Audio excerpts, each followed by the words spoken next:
Hi guys, എല്ലാവർക്കും നമസ്കാരം. ഊട്ടിയിലെ botanical ഗാർഡനിൽ പോയതും റോസ് ഗാർഡനിൽ പോയതുമായ വീഡിയോസൊക്കെ ഞാൻ ഇട്ടിരുന്നു. അതെല്ലാം നിങ്ങൾക്ക് ഇഷ്ടമായെന്ന് അറിഞ്ഞതിൽ വളരെ സന്തോഷം. അതിൻ്റെ പ്രസക്ത ഭാഗങ്ങളൊക്കെയാണ് ഞാൻ ഇട്ടിരുന്നത്. എന്നാൽ ഊട്ടിക്ക് പോയ വഴിയെപ്പറ്റിയോ കാഴ്ചകളെപ്പറ്റിയോ ഒന്നും ഞാൻ പറഞ്ഞില്ല. അതിനെക്കുറിച്ചും രണ്ട് വാക്ക് പറയണമെന്ന് വിചാരിച്ചു. കാരണം ഊട്ടിക്ക് കാർ ഓടിച്ച് പോവുകയെന്നു പറഞ്ഞാൽ എല്ലാവർക്കും ഒരു അമാന്തമാണല്ലേ, ഭയമാണ്.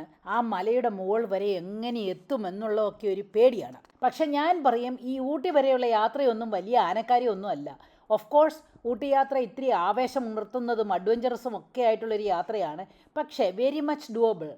എനിക്ക് ചെയ്യാൻ പറ്റുമെങ്കിൽ അത് നിങ്ങൾക്ക് ഓരോരുത്തർക്കും ചെയ്യാൻ സാധിക്കും. അപ്പോൾ ഞങ്ങൾ എങ്ങനെയാണ് യാത്ര ചെയ്തതെന്ന് പറയാം. എവിടെയെങ്കിലും പോകാൻ തീരുമാനിക്കുമ്പോൾ തന്നെ അവിടേക്ക് എത്ര മൈൽ ദൂരമുണ്ട് എന്ന് കണക്കാക്കി അതനുസരിച്ച് എവിടെയൊക്കെ സ്റ്റോപ്പ് ചെയ്യണമെന്ന് വിചാരിച്ച് അതാത് സ്ഥലങ്ങളിലെ ഹോട്ടലിൽ ബുക്ക് ചെയ്യും. ഒരു ദിവസം ഞാൻ മാക്സിമം 5 മണിക്കൂർ നേരമേ ഓടിക്കത്തുള്ളൂ. അപ്പോൾ ക്ഷീണിക്കത്തില്ല. കോട്ടയത്തു നിന്നും ഊട്ടി വരെ 328 കിലോമീറ്റർ ദൂരമുള്ളൂ. 8.5 മണിക്കൂർ കൊണ്ട് അവിടെ എത്താമെങ്കിലും ഞങ്ങൾ 195 മൈൽ കഴിഞ്ഞപ്പോൾ പാലക്കാട്ട് താമസിച്ചു. അതിനുശേഷം ഊട്ടി, അവിടുന്ന് പിന്നെ കോയമ്പത്തൂർ, പിന്നെ തിരിച്ച് കോട്ടയം. കോട്ടയത്ത് നിന്നും NH 544 കയറി കഴിഞ്ഞാൽ പിന്നെ ഡ്രൈവിംഗ് വാസ് സോ ബ്യൂട്ടിഫുൾ.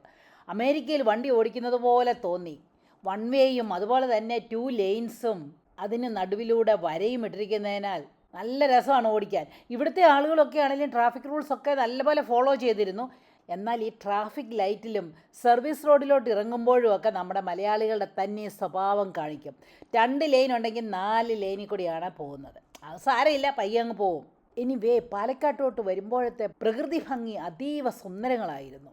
പടുകൂറ്റൻ മലകളും താഴെ പച്ചപ്പ് നിറഞ്ഞ താഴ്വരകളും പനവൃക്ഷങ്ങളെയും ഒക്കെ നോക്കി ആസ്വദിച്ചുകൊണ്ടുള്ള യാത്ര ഒത്തിരി സുന്ദരമായിരുന്നു.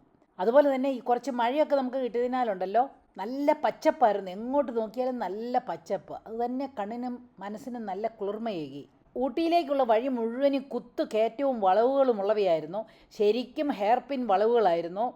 വാഗമണ്ണിന് പോകുമ്പോഴും നമുക്ക് ഹെയർപിൻ വളവുകളൊക്കെ ധാരാളം ഉണ്ടെങ്കിലും അവിടെയൊക്കെ കുറച്ചും കൂടി വീതിയുള്ള പോലെ എനിക്ക് തോന്നി. ഇവിടുത്തെ ആ വളവൊക്കെ ഉണ്ടല്ലോ, സ്റ്റിയറിംഗ് അങ്ങോട്ട് തിരിച്ചാലും തീരുവല്ലാത്ത പോലെ അങ്ങ് തോന്നിയെന്നുള്ളതാണ്. എത്ര നേരം കഴിഞ്ഞാലാണെന്നറിയാം സ്റ്റിയറിംഗ് ഒന്ന് നേരെയാക്കാൻ തോന്നുന്നത്. ഇത് തന്നെ നോക്കിക്കേ എങ്ങനെയാണ് പോയതെന്നത്. എത്ര നേരം തിരിച്ചിട്ടാണെന്നറിയാമോ? ഇത് ആ ഷാർപ്പ് കർവാണ് അതിനകത്തൂടെ കയറിപ്പോയത്.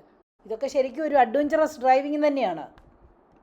ഈ വഴി പോകുമ്പോൾ ഒത്തിരി സിനിക് ഏരിയാസൊക്കെ ഉണ്ടായിരുന്നെങ്കിലും വണ്ടി നിർത്താൻ പാകത്തിന് സ്പോട്ടുകൾ വളരെ കുറവായിരുന്നു.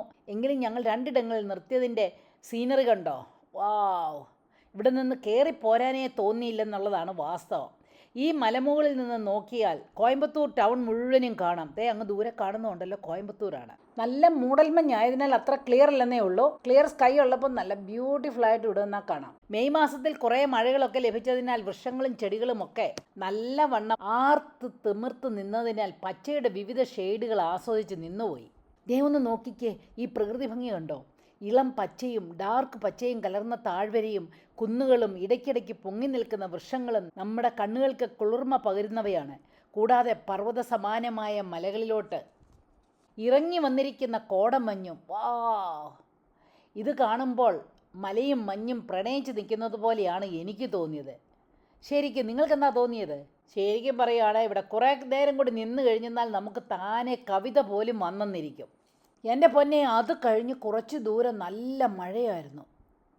മഴ തന്നെയാണെങ്കിൽ സാരമില്ല, വഴിയിൽ കോടമഞ്ഞ് വന്ന് മൂടിയിട്ടൊരു 100 മീറ്റർ കൂടുതലൊന്നും കാണാൻ വയ്യായിരുന്നു. ചെറിയൊരു ഭയം ഉണ്ടായിരുന്നെങ്കിലും പതുക്കെ അതുവഴി ഹസാർഡ് ലൈറ്റും ഒക്കെ ഇട്ട് പതുക്കെ അങ്ങ് പോയി. പക്ഷെ അതൊക്കെ ഒരു ആവേശം തരുന്ന യാത്രയായിരുന്നു.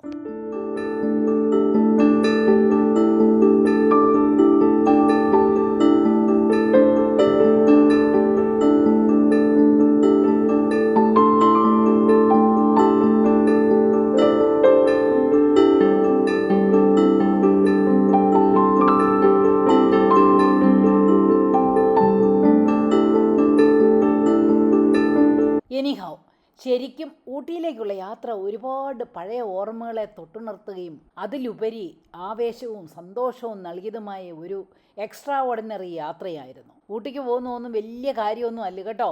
ആർക്ക് വേണമെങ്കിലും പോകാം.